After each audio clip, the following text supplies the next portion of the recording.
just the joy of creating things. I don't understand. Out of nothingness, out of our imagination, and to take pride in when we actually make something that we feel good about. You know, we took that drawing, we did it, we perfected it, we drew that person or that animal or that thing, we did a really good job in it, we feel good about it. You know, there's a great deal of pride of craftsmanship in human beings, that we feel proud when we did a good job on something.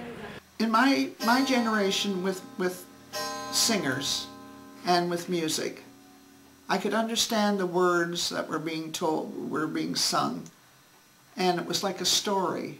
But now I listen to some of the new music and I don't understand exactly what they're trying to relay to me, and they're loud, which confuses me. Another thing, family traditions have changed. I don't understand that either, and that confuses me. We are not as close as a family as we should be. And some of our dear, dear traditions have fallen by the wayside, which confuses me. Other than that, I'm quite happy with the way things are going.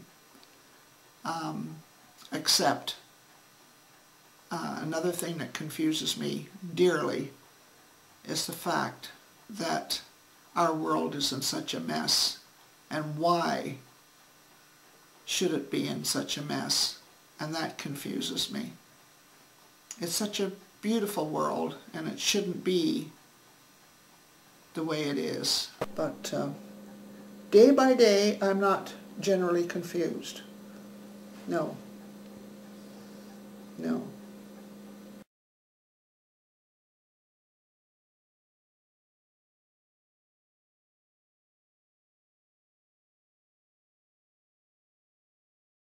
It used to scare the crap out of me. Three.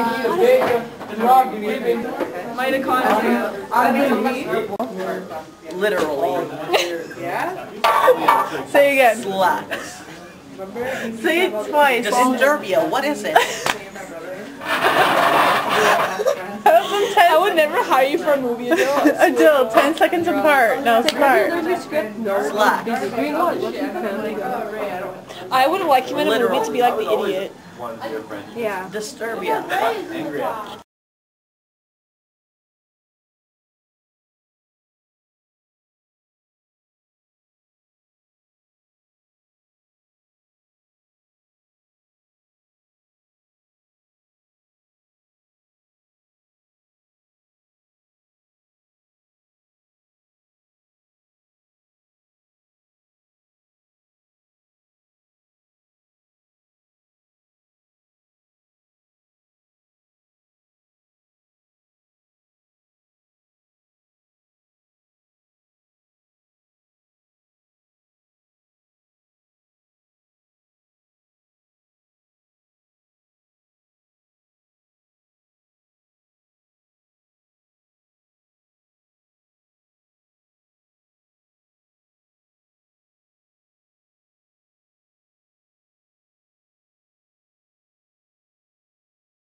makes sense. It doesn't Right. have to be with all these big fancy words.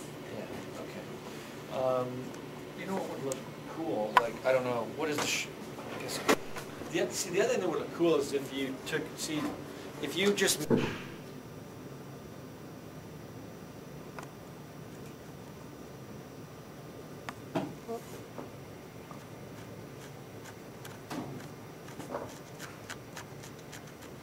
thing to do here.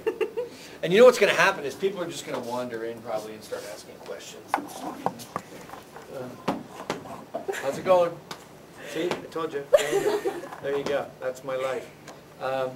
Good to see you, ladies. How's it going? Don't you have a class? Oh, that's cool. When are you in my class again? Wow, that's a long time, eh? It's like a tease. Wow. It's a long time to wait, isn't it? I'll wait for you. Stay faithful to me. Okay. And you don't know how you did it, and then all day long you got a pain in your neck? Weird, eh? That's pretty random. You should put that in. Hey, man. If I say hey, man, every once in a while because somebody's walking by saying hi to me, and I just say... It's okay, sir. We understand. You know, eh? This is looking a lot better now. We've been working on this painting a lot harder. It's getting there. I like the background with the guy. This stuff? No. Well, he's a ghost.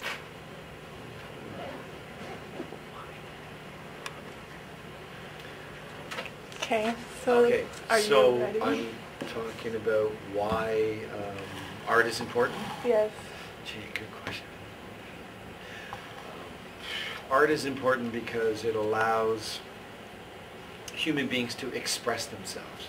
And they've been doing this since the beginning of time, recorded time, since human beings could first think. It's probably what separated us from animals. When we first started to become truly cognitive, truly sentient, and thinking of concepts and where we came from, when people really started to question that. You know, the world in which we live, why does the sun come up, what's the moon, what are the stars all about, am I going to have food tomorrow? You know, those types of things that when we were still living in caves, and people started to pick up pieces of charcoal, burnt sticks and mud and clay and started to draw on the walls of caves and talk about concepts of gods and demons and monsters, or would there be enough animals to eat? You know, and I think that's the start of why art became important. It allowed human beings to express the world in which they were living in, because they didn't have all the answers. We never do. Even today we don't. And so ever since that time when those first people, men or women, picked up those drawing materials and started just to try to tell a story, it's really important for human beings to tell stories. Mothers and fathers tell stories to children at night before they go to sleep. So art ties into all of that. Storytelling is an art form, you know, and so is the drawing of the stories. You know, don't you have fond memories of being a child and remembering the pictures in some of those storybooks? They still stand out in your mind and you remember it? Well, I do. I can still see this one from, I think it was called 3 Billy Goats Gruff.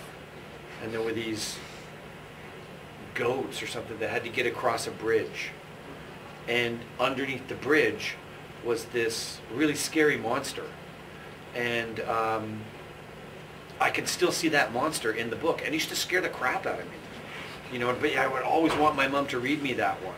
She said, why? It's not even that good a story. I said, I don't know, I just like it. And then, you know, you get yourself all scared before you go to bed, you know. But that image of that monster, it was weird. It didn't make sense, the drawing. It wasn't like a normal monster. It was disturbing, and it really disturbed me. So the power of art, drawing and imagery and painting, it's so profound in its effect on human beings. And it has a great capacity to stay with us and make an impact on our lives. Plus, there's just the joy of creating things out of nothingness, out of our imagination, and to take pride in when we actually make something that we feel good about. You know, we took that drawing, we did it, and we perfected it, we drew that person or that animal or that thing, we did a really good job in it, we feel good about it. You know, there's a great deal of pride of craftsmanship in the human beings, that we feel proud when we did a good job on something. And we quietly pat ourselves on the back, or for some people you seek the admiration of your peers, or fellow men. You want them to enjoy your artwork. It's a good feeling. Okay. Is that enough? Crazy, random? Bumblebee, bumblebee, bumblebee, bumblebee, bumblebee, bumblebee.